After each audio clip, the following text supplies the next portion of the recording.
गरुड़ होउछन्ति पक्षीराज पक्षिणांग वैनैतय। भगवान श्री विष्णुंकर वाहन एवं तांको पिता होउछन्ति कश्यप ऋषि एवं माता होउछन्ति विनता।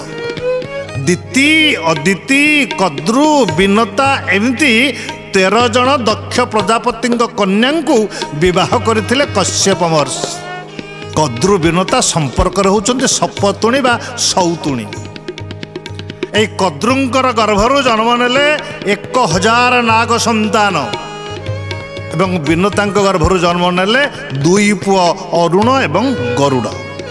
कश्यप घरणी कद्रु विनता जनाम ज्येष्ठ कद्रु कनिष्ठ विनता नाम जान।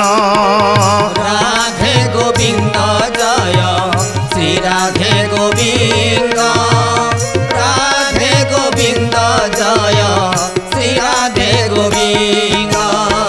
1 नाग माता कद्रुजे अटंती अरुण गरुड़ माता विनता बोलांती।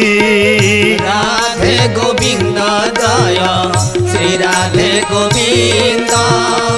राधे गोविंद जय श्री राधे गोविंद। कद्रु होउछन्ति बड़ विनता होउछन्ति सान। एणु कद्रु सदा सर्वदा विनतांक प्रति ईर्षा परायण होती। हाँ रुक्ष वचन प्रकाश करती। तांकर कौनसी कथा को कद्रु भलरे ग्रहण करती नाही। जोटा को विनता कहिबे हाँ कद्रु कहिबे ना। आज्ञा समय क्रमे कद्रुंक गर्भरु जन्म नेले 1000 नाग संतान। एक कथा देखी विनतांक मनरे टिके ईर्षा हला। आज्ञा सहज तो सौतुणी ना। सौतुणीर सुख कौन केबे सौतुणी सही पारे कि? हाँ आम समाजर ये तो चिरंतन सत्यता। तेणु विनतांक मन भितरे ईर्षा आसबारु विनता कौन कले आज्ञा निजर 2टी डिंब मध्यरु गोटे डिंब को अपरिपक्व अवस्था फुटई दे। जहाँफल जन्म नेले गोटे विकृत विकलांग संतान ना हैला तांकर अरुण।